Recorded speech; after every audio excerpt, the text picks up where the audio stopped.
ہم کہتے ہیں قبر میں ثواب و عذاب ہوتا ہے اسی جسم کو جس میں اصلی جسد عنصری جسد خاکی اسی کو ہوتا ہے. وہ کہتے ہیں نہیں ہوتا ہے لیکن جس میں مثالی کو روح کو ہوتا ہے اور ہوتا ہے جس میں مثالی کو. اب آپ کے سامنے عبارت آ جائے گی اشرف الجواب کی.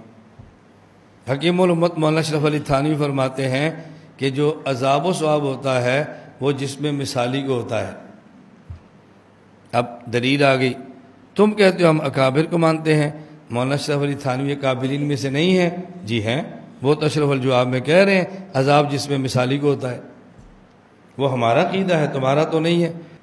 توجہ سے بات سمجھنا. ملفوظات علامہ کشمیری وَيَسْأَلُونَكَ عَنِ الرُّوحِ، اس آیت کے تحت تفسیر عثمانی میں دیکھو. ایک مسلک ہے صوفیاء کا، ایک مسلک ہے محققین اہل سنت والجماعت کا. یہ میں محققین کا لفظ اس لیے کہہ رہا ہوں کہ یہ نہ سمجھے کہ صوفیاء اور اہل سنت الگ تھلگ ہے. میں نے کل بھی کہا تھا کہ تعبیرات سمجھا کرو. ایک مسلک ہے صوفیاء کا، صوفیاء کون ہے؟ اہل سنت والجماعت. اور ایک مسلک ہے محققین اہل سنت والجماعت.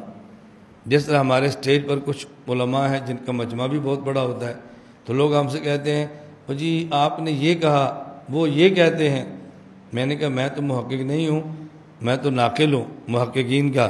میں نے کہا وہ واعظ ہیں، وہ مبلغ ہیں، محقق نہیں ہیں. ان کی تحقیقات پر اعتماد نہ کرنا، ان کے شعر سن کے آگے نقل کر دینا. ان کی تحقیقات پر اعتماد نہ کرنا، ان کی قصے آپ آگے بیان کر دینا. تحقیق پر اعتماد نہ کرنا. ایک ہے صوفیاء، ایک ہے محققین اہل سنت. علامہ کشمیری فرماتے ہیں جب جسم سے روح نکلتی ہے تو محققین اہل سنت اس روح کو روح کہتے ہیں. لیکن چونکہ اس روح کی شکل جسم کی طرح ہوتی ہے، روح جسم سے نکلتی ہے اور متشکل بجسدہ الاصلی ہو جاتی ہے. جو شکل جسم کی ہے وہی روح کی ہوتی ہے لیکن روح سے نکل جاتی ہے.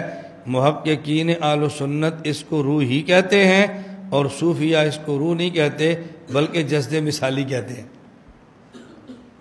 صوفیاء اس کو کس کو؟ روح کو.